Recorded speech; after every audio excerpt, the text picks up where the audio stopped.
गोविंद मालू जी, वरिष्ठ पत्रकार राजेश जौहरी जी और साथ ही कांग्रेस से योगेश यादव भी जुड़ चुके हैं। आप तीनों का ही बहुत स्वागत है पैनल पर। सबसे पहला सवाल मेरा यहाँ पर गोविंद मालू जी आपसे रहेगा, अगर यहाँ पे 3 शहरों को देखा जाए, उज्जैन, ग्वालियर और भोपाल, यहाँ पर 3 जगह जो है खासा फोकस शिवराज सिंह चौहान बनाकर बैठे हैं, और क्या लगता है कि यहाँ पर क्या चुनौतियां ज्यादा हैं, इसलिए सीएम शिवराज सिंह चौहान जो है कुछ ज्यादा फोकस इन शहरों पे कर रहे हैं?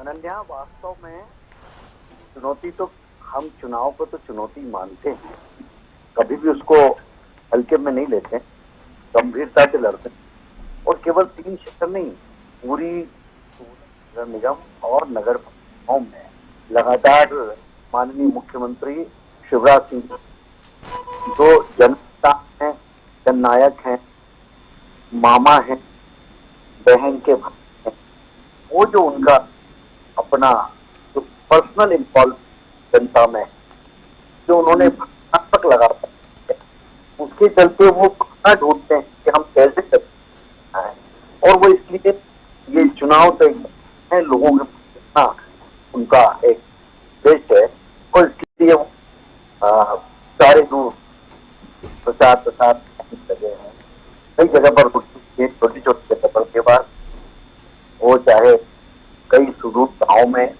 वो लोग मुक्त और अपनी सरकार की दुष्टियों को गिनाकर कांग्रेस सफल था सालों 15 वो लगातार गिना ताकि जनता वो फिर से री मेमोरीज करे, फिर से अपन अंकित करे। हाँ, भारतीय जनता पार्टी का पर्याय है, का पर्याय और आधारभूत की जो प्रदेश में जो दुर्गति हुई उसको देने का जो काम किया है वो भारतीय जनता पार्टी की सरकार ने पिछले 17 सालों में किया है। तो शिवराज जी लगातार जनता के बीच में जा रहे हैं, हमारे बाकी नेता भी जनता के बीच में। कल ज्योतिरादित्य सिंधिया भी इंदौर में थे, भोपाल में उज्जैन में रोड शो किया, आज रात को बजे पहुंचेंगे। सभी नेता अपनी अपनी जिम्मेदारी निर्वहन कर रहे हैं और सबका उद्देश्य ये है जन जागरण करना, सरकार के कामों को जनता को फिर से याद दिलाना। चलिए योगेश यादव जी, 6 दिन में 6 सभाएं जो हैं अभी तक कमलनाथ जी ने की हैं, और ऐसे में देखा जाए तो कहीं ना कहीं ये भी बोलना सब में कोई गलत नहीं होगा कि यहाँ पे विभा पटेल जो है वो अकेले ही जो है मैदान में जुटी हुई हैं। उनके साथ कब देखेंगे, भोपाल में रोड शो कब करेंगे, कब हमें कमलनाथ जो है वो यहाँ पर एक अलग ही अंदाज में देखेंगे? यहाँ पर माना कि फिलहाल चल रही है सभाएं, लेकिन as compare to Bhajpa Kamal Nath ji के इतने कम दौरे क्यों, और बाकी नेता कहाँ है इस टाइम पे? देखिए अनन्या जी, सबसे पहले मैं आपको भोपाल के बजाय समग्र नगर निकाय चुनाव के संदर्भ में बातचीत करूंगा जी। जो 16 नगर निगम है और नगर निकाय हैं, जिस तरीके से जनता का प्रतिसाद मिल रहा है और जनता का जो रुझान कांग्रेस की तरफ नजर आ रहा है वो ऐतिहासिक है, बेजोड़ है। चाहे कमलनाथ जी हो, चाहे हमारे दिग्विजय सिंह जी हो, अरुण यादव जी हो, राहुल सिंह हो, सभी अपने फील्ड में बहुत जबरदस्त तरीके से मेहनत कर रहे हैं। और जिस तरीके से जहां पर भी जैसे कमलनाथ जी का रोड शो हो रहा है तो 3 घंटे तक वहां पर पब्लिक को जमीन पर आप देखें तो पैर रखने की जगह नहीं, और जिस तरीके से हेलो आपको मेरी आवाज आ रही है? आपकी आवाज पहुंच पा रही है जी। हाँ, जिस तरीके से जनता का जो दिख रहा है उन्माद, और अभी आदरणीय गोविंद मालू जी कह रहे थे कि हमने बड़ा अच्छा है, मामा कहते हैं 17 साल तक बड़े अच्छे काम किए हैं, तो 17 साल का हिसाब के कारण ही ये परिणति हो रही है कि जो कांग्रेस के प्रति एक जनाधार और एक उन्माद और कांग्रेस के प्रति जो लोगों का नजरिया आ रहा है, 17 साल में ध्वस्त करना। 16 नगर निगम जो पिछले कार्यकाल की जो कब्जा था उसमें 16 नगर निगम बेहाल हो गए, करप्शन बढ़ गया, टूट गए। स्मार्ट सिटी के नाम पर बड़े बड़े शहरों को उजाड़ दिया गया। जल समस्या, पानी की समस्या, पेयजल समस्या, उसके बाद बरसात में क्या तूफान मचा है। जबलपुर में एक बारिश में पता चल गया, उज्जैन में पता चल गया, रतलाम में पता चल गया। तो जिस तरीके से हालात, प्रकृति भी शायद अपनी प्रकृति का भी भारतीय जनता पार्टी के विरुद्ध है, तो प्रकृति ने भी बता दिया कि ये कितना भी ढकने का कोशिश करें, यदि 2 घंटे बड़े शहर में पानी गिर जाता, भले ही वो इंदौर हो, तो क्या हालात होते हैं। तो जनता त्राही ताही कर रही है, बद से बदतर स्थिति पर पहुंचा दिया नगर निगम ने। और ये मैं बड़े अति आत्मविश्वास से नहीं कह रहा हूं, लेकिन ये बात बड़े विश्वास के साथ कहता हूं कि जिस तरीके से पंचायत चुनाव के परिणाम आए हैं, कल के बाद जो ये दूसरा चरण पूरा हुआ है, दूसरे चरण में कांग्रेस को जो सफलताएं प्राप्त हुई हैं वो ऐतिहासिक सफलताएं हैं। कई जिला क्षेत्र में तो हमने 3/4 बहुमत प्राप्त किया है, कई संभाग हमारे बहुत अच्छे गए हैं। तो इस हिसाब से ये बात तय है कि अब भारतीय जनता पार्टी का जाना तय है। और नगर निगम में जहां कह रहे हैं कि शिवराज सिंह जी काफी जा रहे हैं, प्रचार कर रहे हैं, कहीं ना कहीं से शिवराज सिंह जी की राजनीति को आप जानते हैं, वो आत्म केंद्रित राजनीति करते हैं। यदि वो जा रहे हैं तो उसके बाद उनकी ओर से भारतीय जनता पार्टी के किसी भी बड़े वरिष्ठ नेता का बुलावा नहीं है। अपनी साख बचाने के लिए कैलाश विजयवर्गीय जैसे नेता अपने ही क्षेत्र में जाकर वहीं पर घूम फिर रहे हैं, क्योंकि उनको अपने अस्तित्व की रक्षा करना है। जो राष्ट्रीय स्तर के नेता हैं वो भी आजकल 1 या 2 वार्ड में सिमट कर रह गए। तो ये भारतीय जनता पार्टी अपने आप में देखे, जहां तक भोपाल की बात है, भोपाल में चुनाव डोर टू डोर पर हो रहा है क्योंकि राजधानी है। तो राजधानी चूंकि कमलनाथ जी का एक तरीके से घर ही कह रहा है और वो घर के रूप में ही भोपाल में रह रहे हैं। तो सभी, चाहे जबलपुर की मीटिंग हो जाए, उसके बाद ग्वालियर हो रही है, देवास में 5 तारीख की बैठक है, फिर उसके बाद इंदौर में एक आम सभा है, तो ये सारे कार्य हो जाए तो निश्चित ही हमारा भोपाल तो हमारा गढ़ है। दिग्विजय सिंह जी फील्ड में काम कर रहे हैं, कमलनाथ जी ने भी बैठकें ली है भोपाल के बारे में, तो पूरा कॉन्सेंट्रेशन भोपाल के मामले में है। लेकिन भोपाल के साथ साथ आज हमें इस बात का गर्व है और निश्चित ही ये दिख रहा है हमें कि हम ग्वालियर जीत रहे हैं, जबलपुर जीत रहे हैं, उज्जैन जीत रहे हैं, रतलाम जीत रहे हैं, हम इंदौर जीत रहे हैं। तो हम लोगों को ये अति आत्मविश्वास नहीं है, लेकिन जनता ने अपना सिग्नल दे दिया।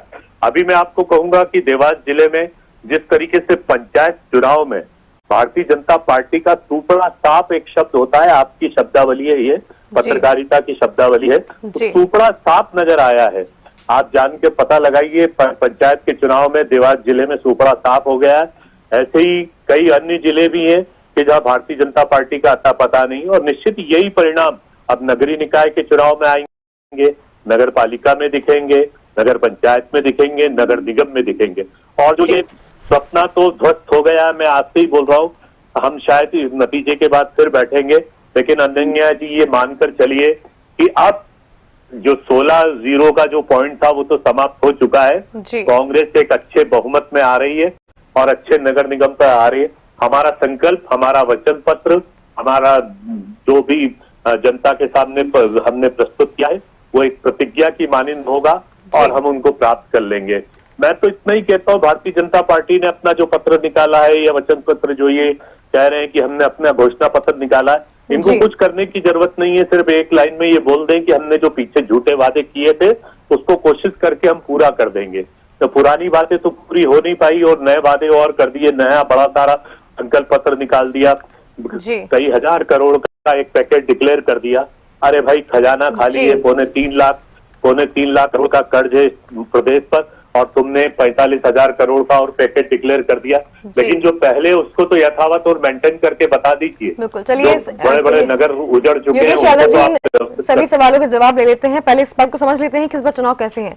हमारे साथ राजेश जौहरी जुड़े हुए हैं। राजेश जौहरी जी, आपसे पहले मैं समझना चाहूंगी कि कल जो है भाजपा ने अपना संकल्प पत्र निकाला है, ऐसे में जो है कई सारे वादे उसमें किए गए हैं, जिसका जिक्र अभी योगेश यादव जी भी कर रहे थे कि लगभग 50 करोड़ का जो है एक पैकेज, 50 लाख करोड़ का पैकेज निकाला है कि हर वार्ड पे जो है, हर शहर में जो है विकास के लिए एक निश्चित राशि जो है आवंटित की जाएगी और इसके लिए सरकार पहले से प्लानिंग जो है कर रही है।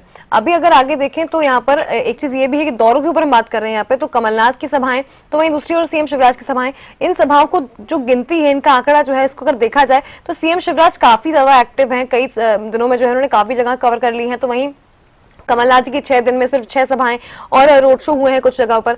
तो ऐसे में प्रचार कितना जरूरी, चुनाव के पहले, निकाय चुनाव में जो जिस कॉन्फिडेंस से यहाँ पर योगेश यादव जी बोल रहे हैं कि हमने देखा है, एक लहर देखी है इस बार, तो वो यहाँ पर जो है आगे कहीं ना कहीं एक पॉजिटिव रिजल्ट उनको देगी। तो क्या ये पॉसिबल है इस बार, जिस तरह से प्रचार प्रसार चल रहा है, क्या पॉजिटिव रिजल्ट की उम्मीद यहाँ पर कांग्रेस कर रही है? जी अनन्या जी, इसमें एक चीज ये है कि ये बात मायने नहीं रखती है कि कौन कहाँ पे कितनी बार गया जी। मायना सिर्फ एक ही चीज रखती है कि कितनी सीटें किसने जीती और कितनी सीटें किसने हारी। आपने फुटबॉल का देखा होगा, फुटबॉल की खेल में एक टीम बार बार गोलकीपर गोल पोस्ट तक जाती है और फिर वापस बॉल सेंटर में आ जाती है, फिर बार बार जाती है, लेकिन आखिरी में जीतता कौन है? जिसके ज्यादा गोल होते हैं। जी। तो इसलिए हर पार्टी की अपनी स्ट्रेटेजी होती है, कोई किसी तरीके से चुनाव लड़ता है, कोई किसी तरीके से चुनाव लड़ता है, और ऐसे में सिर्फ कौन ज्यादा गया ये मैटर नहीं करता है, जीतना और हारना मैटर करता है। एक बात तो ये है। जी। तो वो हमको रिजल्ट बताएगा हमें कि किस कौन पार्टी कितने अच्छे से कन्विंस कर पाई उस जनता को अपने पक्ष में। दूसरी बात यह है अनन्या जी की देखिए, पंचायत चुनाव का भी रिजल्ट अगर हम देखें, देवास जिले का योगेश यादव जी बोल रहे थे, उसके बारे में अभी इतना स्टडी नहीं किया, पर पंचायत चुनाव में कांग्रेस ने ना अपनी जो जैसे कहना चाहिए अपनी प्रेजेंस बहुत ही जबरदस्त तरीके से दिखाई है जी। और ये सच्चाई है कि मतलब बहुत सारी जगहों पे जहां ऐसा लोगों को लग रहा था कि अब कांग्रेस खत्म हो गई है, वापस से पंचायतों के चुनाव में कांग्रेस ने काफी अच्छा अपना जो है प्रेजेंस जमाया। बहुत सारे सरपंच, बहुत सारे जनपद के और जिले के प्रतिनिधि चुन के आए हैं जी। तो ऐसे में आप अगर बीजेपी कांग्रेस को चैलेंज नहीं मानती है तो ये फिर बीजेपी की गलती है।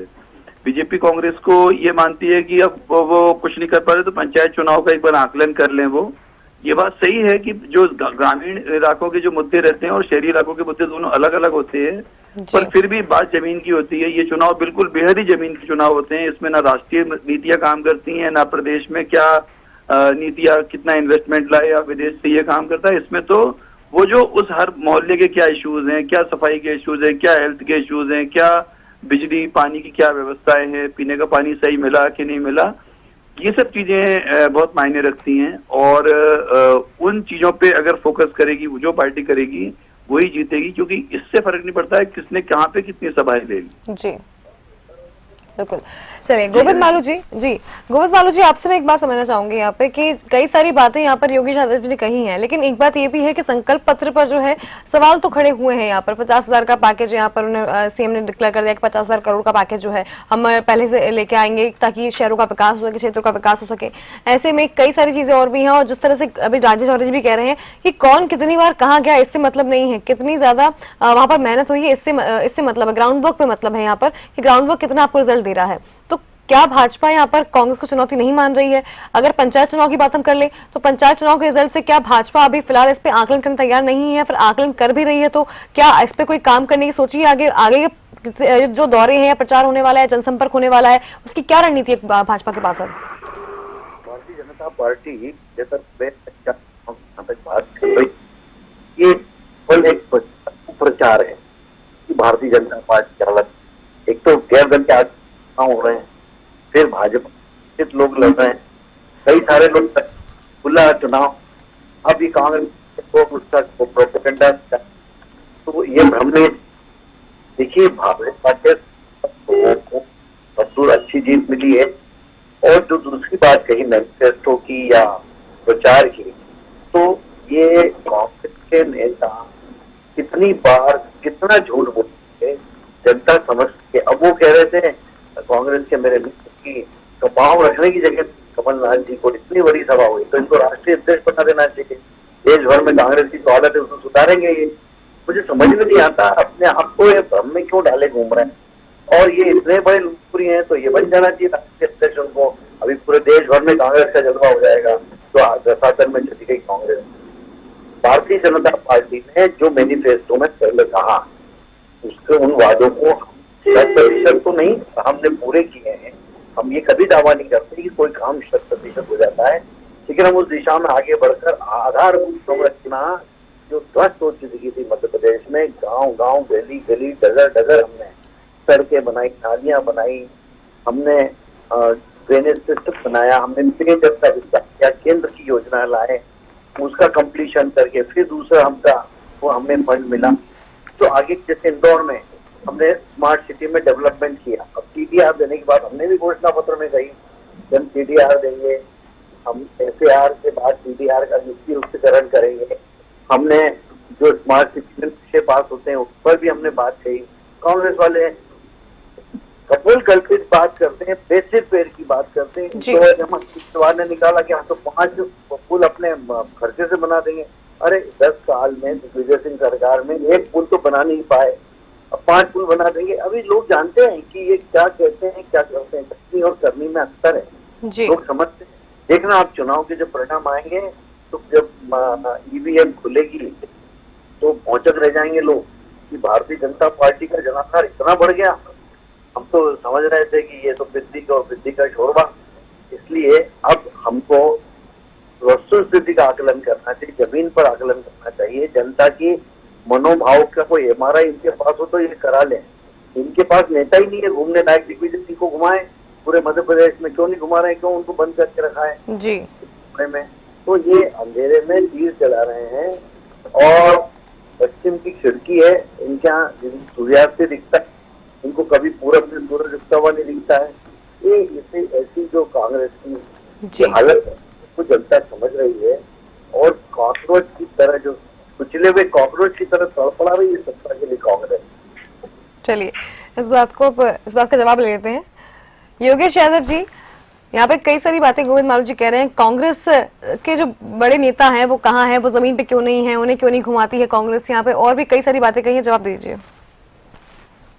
देखिए, गोविंद मालू जी को अपनी पार्टी की चिंता करना चाहिए और माननीय शिवराज सिंह जी चौहान से कहें जो उनकी आम सभा का और जो उनके रोड शो का हश्र हो रहा है वो बड़ा विचित्र है, अखबारों में छप रहा है। वो ऐसी जगह हाथ हिला रहे हैं कि जहां पब्लिक नहीं है, और ये सब निश्चित सामने आ जाता है। कई जगह भारतीय जनता पार्टी के कार्यकर्ताओं को अपना जनसंपर्क रास्ते में से छोड़ना पड़ रहा है क्योंकि उनके साथ 10 कार्यकर्ता भी नहीं चल पा रहे हैं। तो ये कहीं ना कहीं इस बात का संकेत है। और मैं बड़े स्पष्ट और साफगोई से कहूंगा ये बात कि ये जो एक उन्माद होता है ना, अपना सत्ता का उन्माद जो सर चढ़कर बोलता है, तो ये उसके परिणाम आते हैं। और ये जो सत्ता का उन्माद कि हम जिसको लड़ा देंगे उसको जिता कर ले आएंगे, जिसको खड़ा कर देंगे वो हमारा मेयर हो जाएगा। अब इंदौर में क्या किया? अब ये गोविंद मालू जी जैसे सीनियर आदमी जो एक खाटी भारतीय जनता पार्टी के कार्यकर्ता, खाटी जनसंघ के जमाने के, अब ऐसे व्यक्ति को टिकट ना देके कैसे व्यक्ति को टिकट दे दिया कि जो भारतीय जनता पार्टी का नेता ही नजर नहीं आता। अब भारतीय जनता पार्टी का कार्यकर्ता भी तो सोचेगा कि भाई ये कौन है, ये जो कैंडिडेट है पुष्पा भार्गव, इसका क्या है, इसका क्या राजनीतिक समर्पण है, इसने जीवन में कोई समर्पण किया कि नहीं किया, भारतीय जनता पार्टी संघ से कितनी विचारधारा और कितना संघर्ष किया, तो ये सब जनता देखती है। आज कांग्रेस के संजय शुक्ला के साथ एक आइडेंटिटी जुड़ी हुई है, उसका एक सेवा का इतिहास जुड़ा हुआ है। संजय शुक्ला के बारे में लोग कह रहे हैं कि कोरोना में जितना उसने कार्य किया उतना गवर्नमेंट भी नहीं कर पाई और ना भारतीय जनता पार्टी के विधायक कर पाए इंदौर। और मुझे नहीं लगता कि गोविंद मालू जी जैसा वरिष्ठ व्यक्ति अचानक ऐसी काल्पनिक घोषणाएं और काल्पनिक बातें क्यों करने लग जाते हैं। वो ड्रेनेज की बात कर रहे हैं, अभी 2 घंटे में इंदौर में पानी गिर जाने दीजिए, जबलपुर में 2 घंटे पानी गिर जाने दीजिए, आपकी ड्रेनेज की पोल खुल जाएगी, पूरा जाम हो जाएगा, तालाब हो जाएगा। और ये छोटे शहर में नहीं, भोपाल की भी यही हालत है। भोपाल का आप देख लीजिए कि भोपाल का ड्रेनेज सिस्टम कितना खराब है कि अभी जरा सा पानी आ जाने दीजिए, आपका नए भोपाल का क्षेत्र डूब के क्षेत्र में आ जाता है। मैं पुराने भोपाल की तो बात ही नहीं कर रहा हूँ, न्यू मार्केट के इधर की बात ही नहीं कर रहा हूँ, मैं इस्लामिया गेट और उस घनी आबादी की तो बात ही नहीं कर रहा हूँ, मैं बात कर रहा हूँ आपके नए भोपाल की। आप वहां पर जाकर देखिए कि किस तरीके से हालात खराब हो जाते हैं। 10 नंबर से लेकर आगे तक चुना भट्टी तक क्या जाम हो जाता है और कैसे पत्रकार कॉलोनी तक जाम हो जाता है, और वीआईपी रोड, कमला पार्क, सब जगह पानी पानी हो जाता है। तो ये सिस्टम है इनका ड्रेनेज सिस्टम, और ये इनकी स्मार्ट सिटी की कल्पना है कि ध्वस्त और उजाड़े हुए घर वहां पर पड़े में और साफ कर दिया था, और अब करोड़ों का पैकेज डिक्लेयर कर दिया है कि हम ये कर देंगे। तो जनता इन सबको देख रही है। हाँ, एक बात गोविंद मालू जी ने बड़ी महत्वपूर्ण कह दी, उन्होंने कहा कि ईवीएम सिस्टम से चुनाव। अब ये जो ईवीएम सिस्टम का प्रयोग किया है, बस यही एक शंका है कि इनके हाथ में कहीं मशीन का खेल ना हो। यदि मशीन का खेल ना हुआ तो निश्चित ही कांग्रेस 16 के 16 नगर निगम चुनाव जीतने जा रही है। अब ईवीएम सिस्टम पर थोड़ा सा मालू साहब ने, मेरे बड़े भैया ने ज्यादा जोर दिया है, तो वो जरा थोड़ा चौंकाने वाली बात है। बाकी तो जनाधार, और या तो आप अनन्या जी आपके लोकप्रिय चैनल से एक सर्वे करवा लीजिए, आप एग्जिट पोल करवा लीजिए, तो लग ही रहा है चारों तरफ कांग्रेस आ रही है। चलिए राजेश जौहरी जी, प्रचार प्रसार में सबसे बड़ी चीज होती है कि जमीनी मुद्दे कैसे हैं, कितना आप कनेक्ट कर पा रहे हैं, कितना जो है आम जनता से जुड़ पा रहे हैं। ऐसे में कमलनाथ और शिवराज दोनों ही जो है इस वक्त ग्राउंड पे गए हैं, लोगों से संवाद किया है। जो मुद्दे यहाँ पर योगेश यादव जी बता रहे हैं, पानी, बिजली और जो मूलभूत सुविधाएं होती हैं, उसको लेकर ही अगर लोग परेशान हुए, और इस वक्त बारिश का मौसम है, तो क्या लगता है मौसम का असर इस पूरे चुनाव में दिखेगा क्या? साथ ही जिस तरह के मुद्दे यहाँ पर योगेश यादव जी बता रहे हैं कि ड्रेनेज सिस्टम जो है सही नहीं है, कई जगहों पर जो है बिजली पानी की समस्या है, और इस बार इस चुनाव में काफी चीजें देखने को मिली, काफी मुद्दे हैं इस बार। यहाँ पर भ्रष्टाचार का मुद्दा भी उठाया, यहाँ पर जो है महंगी बिजली का खर्चा यहाँ पर मुद्दा जो है उठाया है। साथ ही यहाँ पे एक और चीज बताई गई थी कि जिस तरीके से लगातार टैक्सेस लगाए जा रहे हैं, तो वो भी जो है कहीं ना कहीं एक आम आदमी पे जो है, एक आम इंसान पे जो है बोझ बना हुआ है। तो इन सब मुद्दों पे किस तरह से पार्टियां जो है काम करेंगी, और क्या लगता है कि सत्ता में सरकार जो है, क्या सत्ता की सरकार यहाँ पर इस पूरे मुद्दे पर जो है लगाम लगा पाएगी, यानी कि इस तरह से संभाल पाएगी? और जहाँ पे कांग्रेस इस मुद्दे को उठा रही है, तो क्या ये उतनी सफल तरीके से उठा रही है जिस तरह से उठाना चाहिए? देखिए, जैसा अपनी पहले भी बात हुई कि ये जो इसमें यही छोटे छोटे चुनाव चलते हैं, इसी कारण से नगर निगम, नगर पालिका और नगर परिषद के चुनाव को नाली और गटर का चुनाव इसलिए बोला जाता है। थोड़ा खराब शब्द है, पर सच्चाई यही है कि सफाई भी उतनी इम्पोर्टेंट है, पानी की निकासी भी उतनी इम्पोर्टेंट है।